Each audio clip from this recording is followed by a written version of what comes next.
जी friends, आप देख रहे हैं यूट्यूब चैनल वॉइस ऑफ ज्ञानी और मैं सफदर खान ज्ञानी।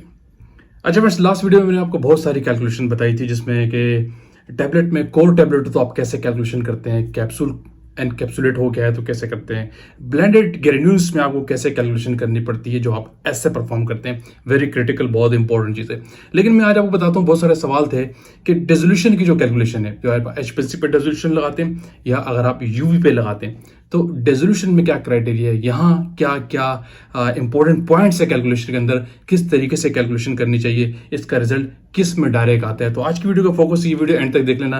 कंप्लीट पेपर वर्क में आपको कैलकुलेशन बता रहा हूँ, सीख लें, आपको आसानी होगी कि डेजोल्यूशन की कैलकुलेशन में कौन कौन से वेट लगते हैं और कौन से नहीं लगते हैं। तो आगे चलते हैं, मैं आपको पेपर पर करके दिखाता हूँ। भाई मेरा यो यो तू मेरी मखना, कदम तू तेरे संभल के रखना।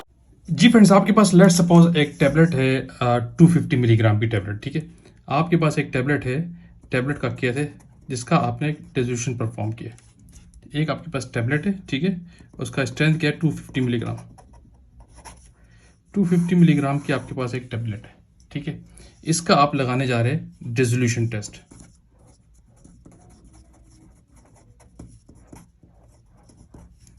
ठीक हो गया, और इसकी आपने करनी है कैलकुलेशन,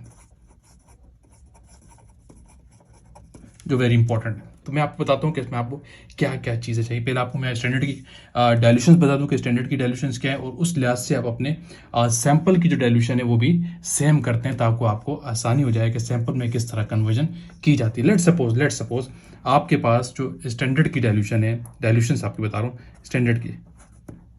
स्टैंडर्ड जो अपने डाइल्यूशन है वो लेट सपोज आपके पास है 50 मिलीग्राम स्टैंडर्ड का वेट आपने लिया कितने में, 100 ml में। मैं एक जनरल बता रहा हूँ आपको। इससे आपने एक और डाइल्यूशन बना ली 5 ml लेकर इंटू 50 ml, ठीक है। तो ये आपके पास कितने ppm का आया, तो आपको ppm भी सेम करना होता है, मैं आपको वो भी साथ साथ बताया था कि ये कितने ppm बन रहा है। तो ये आपका कितने ppm का सोल्यूशन है स्टैंडर्ड, 50 ppm का। अब सैंपल की डाइल्यूशन भी आपने ऐसे ही करनी है कि वो 50 ppm आए। तो लेट सपोज आपके पास जो सैंपल है वो आप एक वेसल्स के अंदर एक टैबलेट यूज करते हैं डायरेक्ट। आप पूरी एक 250 मिलीग्राम की टैबलेट डायरेक्ट उस वेसल्स के अंदर डाल देते हैं। यहाँ पे एवरेज वेट नहीं लगता, सैंपल के वेट में जस्ट आप एक टैबलेट यूज करते हैं। मैं आपको आगे बता रहा हूँ क्या क्या चीज़ आपको रिक्वायर्ड है, वो यहाँ पे आप देखें। आपके पास आपको पता है वेसल्स का वॉल्यूम कितना है। लेट सपोज आपने 900 ml में डिल्यूशन परफॉर्म किया, स्टैंडर्ड की डाइल्यूशन आपके पास ये आ गई है, ठीक है। 900 ml में डिल्यूशन परफॉर्म किया आपने। 900 ml के अंदर एक टैबलेट लेनी होती है, यानी 250 मिलीग्राम की जो टैबलेट है वो डायरेक्ट आप ले लेंगे कितने, 900 ml के वेसल्स के अंदर।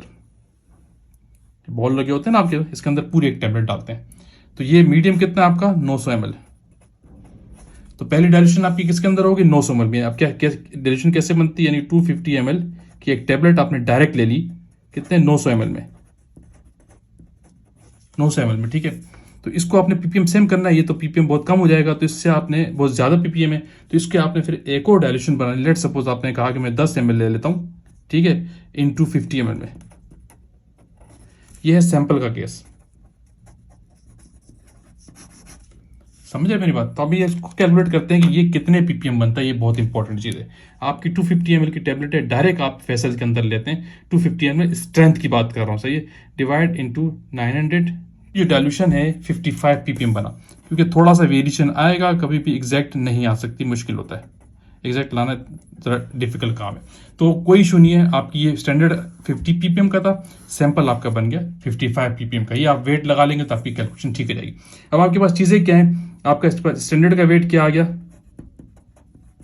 कितना था, 50 ml, 50 पॉइंट, लेट सपोज आपने कहा कि 50.1 मिलीग्राम दिया। अब मैं आपको यहाँ से बता रहा हूँ सैंपल का वेट क्या है। ये बड़ा इंपॉर्टेंट चीज़ है, याद रखना।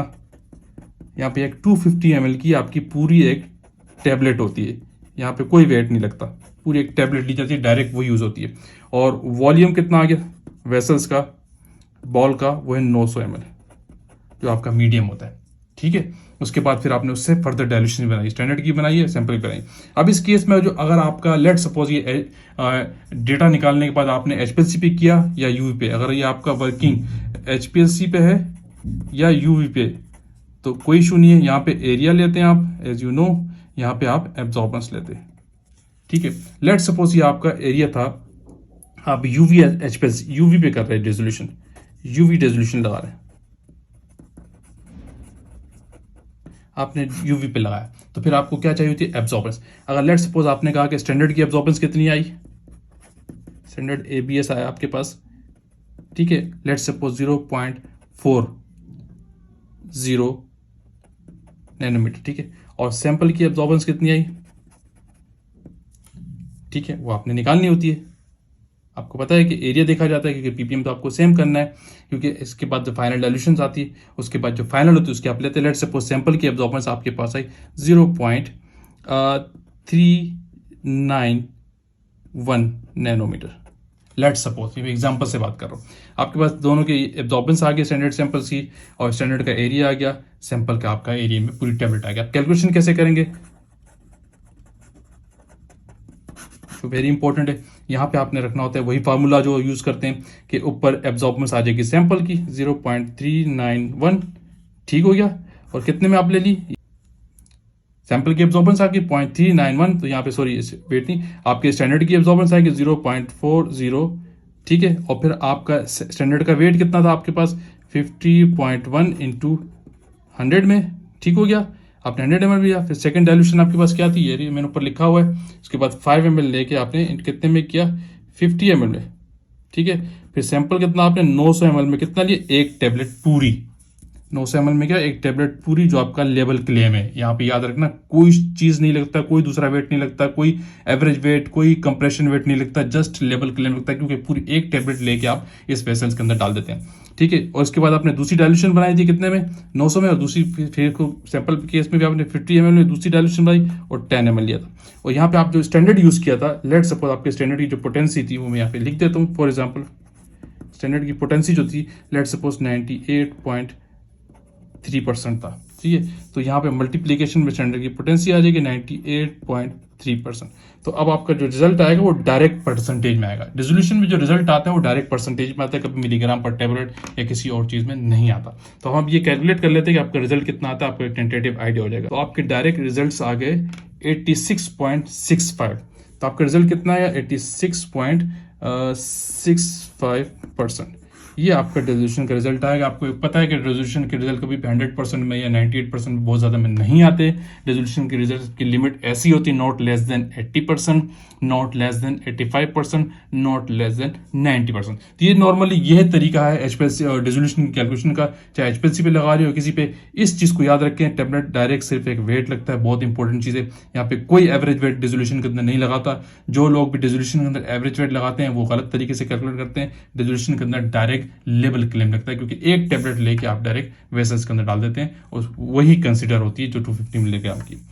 क्लियर? आई होप कि आपको कॉन्सेप्ट मिल गया होगा कि रेजोल्यूशन के केस में आपने कैसे कैलकुलेशन करनी है। मैंने एक स्टेप आपको बता दिया। Thank you, Allah Hafiz.